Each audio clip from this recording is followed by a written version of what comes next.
Father Neil, because it is Grati-Tuesday. Very grateful to have you here this morning with us, Father Neil. How are you?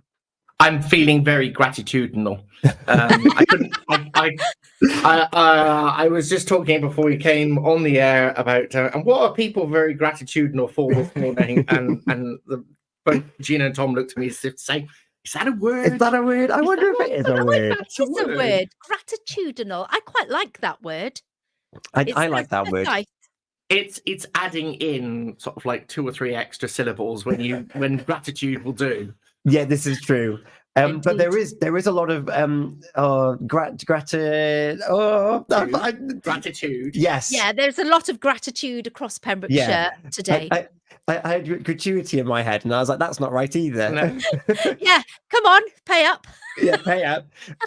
So yeah, we've got a post on Facebook to beckon you in, Father Neil. Laura Long's grateful for her amazing staff team, which she's grown over the last 2 years.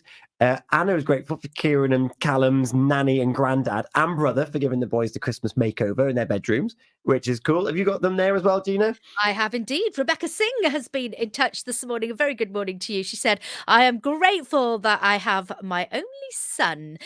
Even though he's a bit older, I don't regret having him. He's got older sisters.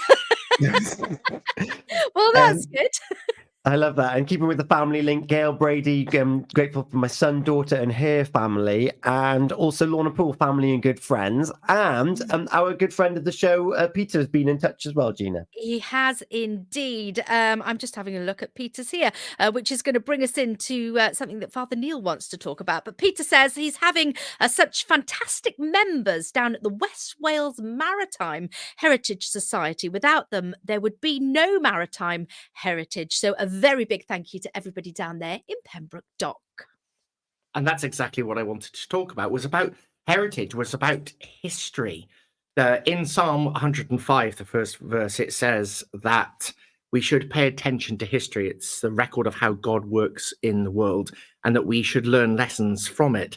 And initially, over the weekend, I was feeling quite depressed, to be honest with you. I don't know whether you saw the story about the thieves who'd got into Haverfordwest Castle and stripped the lead and the slates off the roof, which meant that damage has been caused to some of the treasures of Haverfordwest Museum.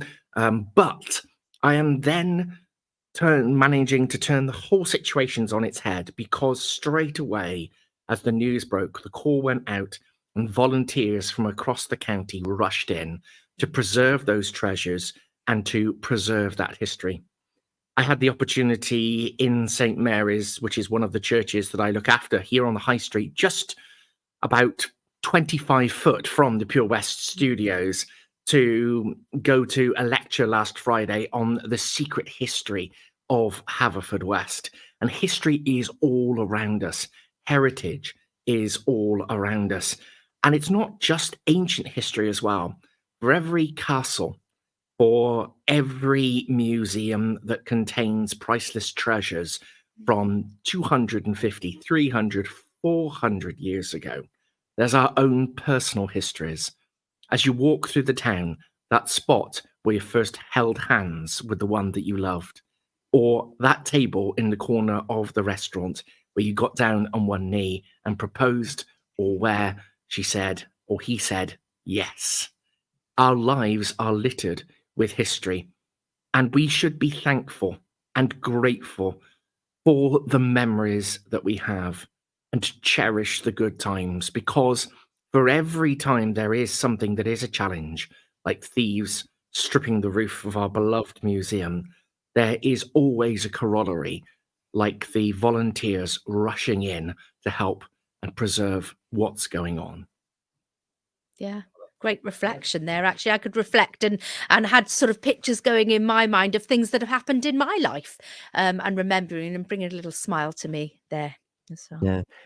I've got a mantra I read in a book, and you often think, oh, the books that are important to you, they must be big books, but this book was 60 pages long. One of the lines in there was, everything that happens to you is the best thing that could have happened to you.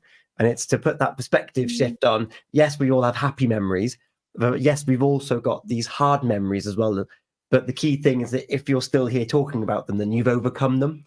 And it actually proves that we're far more resilient, and those things have come along and they've helped us get to where we are today. But that only happens through our checkered history of the highs and the lows. Yeah. Absolutely. Yeah. So, and in the end, it's what makes us who we are. It's what makes us unique individuals, and what makes us the person who are loved by those around us. Now, I'm not a historian, but one of my favorite songs, and I know, Tom, one of your favorite songs, starts off with a reference to history, which is why I've picked it this morning. Sam E. Cooke. It's such a good song. And you know what? When I walk around town later on today, I'm going to take extra special moments to think back to, I remember doing that, and putting smiles back on our faces. Yeah. So if you're listening, I encourage you to do the same. Go back to somewhere where you used to frequent in your youth, or maybe a couple of years ago, maybe even last week, but like, that was a good moment. And in the meantime, we are going to have this wonderful song, Sam E. Cooke with What a Wonderful World. Thank you, Father Neil. Good morning. God bless.